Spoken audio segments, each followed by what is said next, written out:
Good evening, everybody.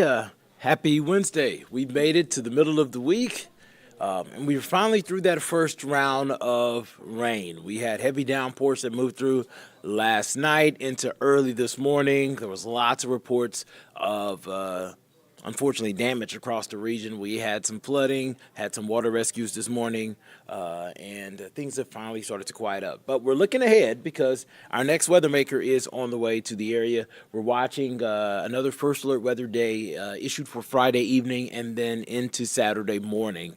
We're talking about widespread rain. Some of that rain is going to be very heavy yet again.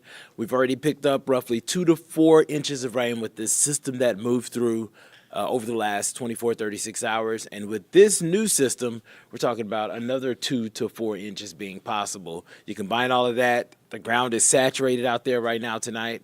We're only going to have a day to try to dry out. This is going to be something that's going to set the stage for more flooding being possible. So not only are we concerned about flash flooding, but we're also concerned about the potential for these creeks and rivers to continue to rise. I don't know if you guys have our First Alert Weather app, but if you live near some of these creeks that have been swelling, you've been getting the alerts. I've been getting some of the alerts. We're talking about multiple different rivers. They're at minor flood stage, so it's going to be mainly the areas that are just outside of the banks, but that's something that has been an issue for a while. We're talking about the Oconee River near Penfield. That's affecting folks out in Oglethorpe, Greene, and Oconee counties. There's some other ones here for some other rivers, and that's something that we're expecting to see again as this next wave moves in. So I've set the big picture up. We'll dive into the timing of when this rain starts to build back in and, of course, how much we're expecting. Let's start off right now with First Alert Radar. Things are not looking bad out there. Things are gradually starting to clear up. That trend will continue as we push through the overnight hours. That low pressure system will pull off to the north and east. Now, if you're thinking about traveling to D.C., New England, those folks are getting in on that rain right now. So that's going to be a system they're going to be dealing with. Meanwhile, we are going to see at least a 24-hour period that's going to be quiet. 60 degrees here in Atlanta, 59 Kennesaw and Cartersville, 57 over in Lawrenceville, 55, a little bit cooler out in Dallas. You can see those cool numbers really dominating the North Georgia mountains while we're holding on to the low 60s south and west of the city, Thomaston and LaGrange. It's getting late, but it's still not too late to maybe step out on the patio, on the balcony, go outside in the backyard. Find your nice, comfortable spot. Probably have to bring a chair with you because it's probably a little wet. But these temperatures aren't terrible. Mild numbers, mid to upper 50s as we head through the next few hours. Wind down Wednesday forecast is a nice glass of Tempranillo because when it's feeling like this, all cloudy and gloomy and stuff, you need something dark. Tempranillo is a good go.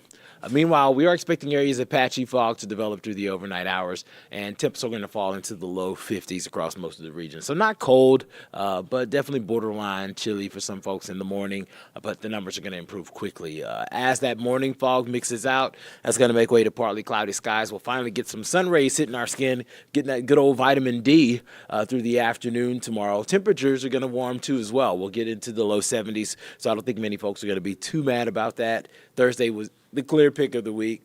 Here's how the day plays out. We'll get into the 60s quickly. 64 degrees for lunchtime. Good opportunity to maybe go to the park for your lunch break if you live close to one or have an outdoor eating area at your job. By the time the kids get off school, we're already in the low 70s, and I think we hit about 72 degrees here in Atlanta. And that ends our stretch of dry weather. I know I'm laughing, not funny. Unfortunately, another round of rain. We've been teasing 2 rounds of rain this week. Second round starts to move in Friday, late afternoon, early evening, and continues through the overnight hours. And there's about a 15% chance of flash flood or flood guidance for this system that is going to be moving in heading into the start of the weekend. Good evening, quiet kid. Thank you for not being quiet and, speaking. Hopefully you're having a good evening there. And this 15% chance of flood guidance is higher than what we saw with this first system. So that's why we're heightening that conversation about the potential for flooding. We know the grounds are already saturated, so a couple of inches, especially if it comes really fast, could cause the water to rise up quickly, and that's something that you at least need to be alert for as you're making your way out and about, especially since this is going to be a Friday night issue. I know a lot of y'all are going to be trying to get into the streets. That's something you're going to want to be extra cognizant of as you're making your way out and about around the region. It's going to be wet out there, and there could be some spots where that water comes up quickly. So driving a little bit slower as you're going to and fro, that's something you're going to want to do for sure. here's how Friday starts off. And I don't think Friday morning is going to be bad. I think it's going to be cloudy. It's going to be near 60, so not terrible. But there will be some sprinkles out there. Not expecting all of us to see the sprinkles, but definitely going to see a little bit of moisture out there. As we push closer to 12 o'clock, that basically is going to be almost like a warm front that lifts through. It's going to bring some showers to the North Georgia mountains. So I still think that we're mainly dry here in the city, but we're watching the moisture that's building in from the west. And the guidance has sped this up a little bit. Heading into the 4, 5, 6 o'clock hour, folks in West Georgia, you're going to start to get some of that rain first, and it looks like it's going to make its way into the metro, into the perimeter by 6. So that means that some folks will actually have a bit of a sloppy evening drive Friday from work. That's going to be a slowdown. Listen, the one thing I love about my shift, I get to work at 1:30. I don't leave until 10:30 on a normal day. And I'm not out on the road at 5 when y'all are. But what I will tell you, there's something about that Friday commute at 1:30. It's worse than all of the rest of them during the week. And I know that if my 1:30 commute is stacked, then I can imagine, and I see it on our traffic cameras, that 5 o'clock Friday commute is ridiculous.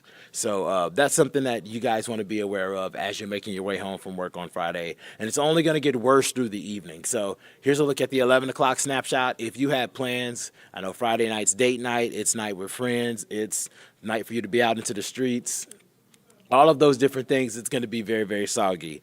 My recommendation, call your friends, invite them over, play a nice game of spades.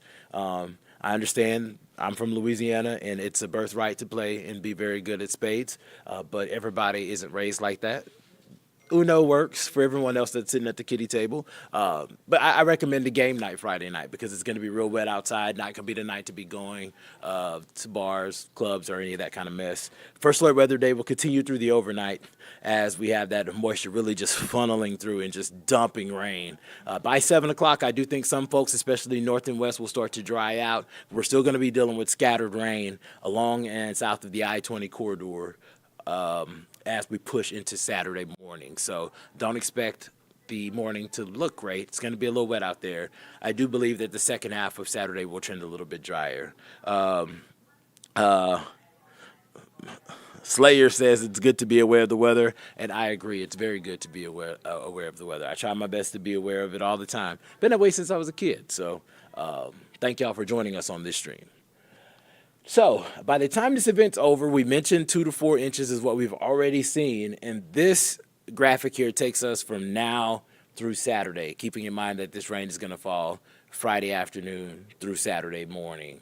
But we're talking about widespread 2 to 4 inches being possible in some of the densest bands. And we could even see some isolated locations get a little bit more than that. So that's why this rhetoric has been about the potential for flooding all week. That's why these 4 days of the week have been first alert weather days, because we knew these two systems, the timing of them were going to impact 2 days, but really produce some very high totals.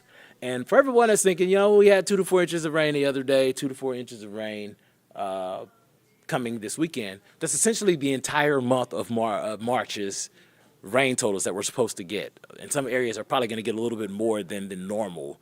So that's why getting all of that in 1 week in a 4-day period could definitely cause some issues. Not only the flash flooding potential, but all of this water has to drain off somewhere. All of these creeks, streams, rivers. I went running outside today before I came to work, and there's a little stream that passes by my apartment, normally very, very low.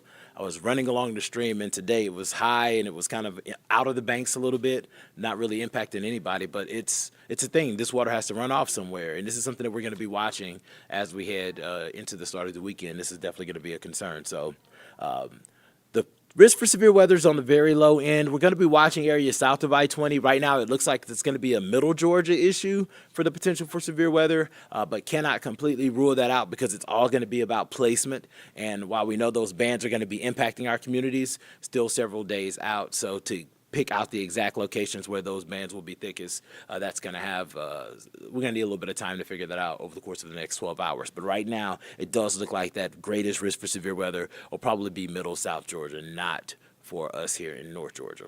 Once we get past all of this mess, things start to get better Sunday's going to be a little bit cooler, and you going to church Sunday morning, it's low to mid 40s out there, so it's going to be a change because we've been in the 50s in the mornings for the last few mornings. But you will need that jacket as you're heading out to church. The afternoon's not terrible. It's going to be a little bit cooler than average. 64 is about where we should be this time of year. We're going to be at 59, so about 5 degrees cooler than average. But I will take a 5-degree cooler than average day if I can get some sun and get no rain. So that's going to be the win for Sunday. Make your plans for Sunday Fun Day. Just know that you may need some sleeves, a light jacket. Meanwhile, heading into Monday, Tuesday, and Wednesday, the numbers are going to gradually be improving. We'll keep the sunshine train going, and we'll see those temperatures climb into the upper 60s and then eventually get back into the 70s by the middle of next week. So just have to get over this hump of this system. Alrighty, I always say I'm going to keep y'all for a good time, not a long time. I see a lot of y'all are in the chat. I know that a lot of y'all are joining us on the ANF Plus app at home, whether that's Roku, Fire Stick, and all those other good stuff that I can't remember. We thank y'all for joining us. Still working out the data, digging through the data, updating these rain totals because it is a little bit fluid exactly where those bands will set up. But me and Meteorologist Patrick Pete are going to go back to the Weather Center. We're going to work it out, and we'll have an update for you tonight on Peachtree TV at 10. And Fred will be manning the Weather Center at 11 on Atlanta News Plus. So I will see you guys later. I'll leave you with the 7-day forecast. I'll drop my little name because you know it already. And I'll see you guys in about an hour and 45 minutes.